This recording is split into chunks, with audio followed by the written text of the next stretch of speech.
Hello everybody, meteorologist Brian Ivy from NeoWeather here with you. Let's take a look at what's going to happen for the second half of winter. We're getting there. We're already halfway through. We need to take a little look back at what happened already, and that's been a lot of Arctic air that just hasn't really showed up across Canada and the northern United States. Things might flip around a little bit though. Active pattern will certainly be around with just major storms at times. I think a lot of them are going to be more minor, and unfortunately if you are looking for snow and you haven't been in an active storm track and you're not going to get into one, I don't think you're going to see much in the way of snow. This is really a pattern of kind of timing up hit and miss cold chances with a good amount of precipitation. So this is the La Nina, and it peaked across portions of December. This was a relatively moderate to strong La Nina at times as it moves westward, these trade winds. It's below average sea surface temperatures. And notice now, currently as we go through later January, we're seeing a little bit of warming conditions and a much weaker La Nina setup, especially across the eastern portions of the Pacific Ocean.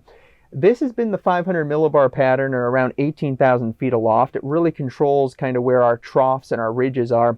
So this has been a propensity for a lot of colder air, a lot of low pressure area. Typically, these two are flip-flopped with a La Nina like we are having. So this has brought some different conditions in terms of wide-scale major warmth across much of Canada and well above average temperatures that have bled into portions of the northern United States so far this winter. Really much of the United States has been at least mild. Only the southern portion actually slightly below average.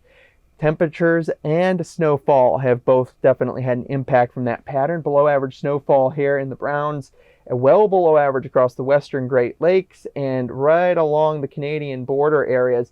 This area right next to it is well above average snow because we had that superstorm back in December. Otherwise, hey, Oklahoma, Texas, you're actually seeing above average snowfall. So it's all about kind of timing when that cold air gets there. This has been the dominant pattern. Another look at it across the 500 millibar. This area of really strong low pressure will probably be flipping around a little bit as we have a pattern disruption, but this really pushes in a low level flow of Pacific air. This is that flow. Pacific's warm. Think of a warm bath and a cold rubber ducky, which is the United States being tossed into that bath, and you're going to have that warm air blow over it. You're going to warm up that rubber ducky. Ocean, much bigger than country.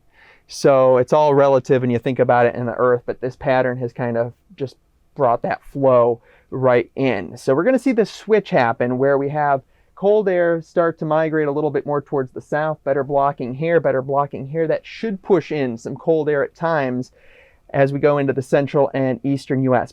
But it doesn't likely last. We have this pattern setting up with more ridging across the eastern U.S. This is more of a typical La Nina with the cold air and low pressures pushing in like this, and warmth and more high pressure areas across portions of the southern U.S. They'll battle it out at times, but we're just in a warm pattern. We're probably going to see more in the way of warmer temperatures across much of the U.S. than colder.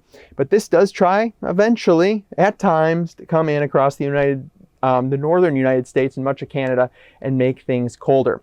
I think our precipitation pattern is going to feature more panhandle hooks and Gulf lows, well above average precipitation somewhere in this area where you have collisions of cold air and that moisture. This should be the snowier spot, which some of these areas kind of need it. It's been well below average there. Temperatures overall, I think a lot of you are going to be on the warmer side of things. This is more of a traditional La Nina with the warmth across the south.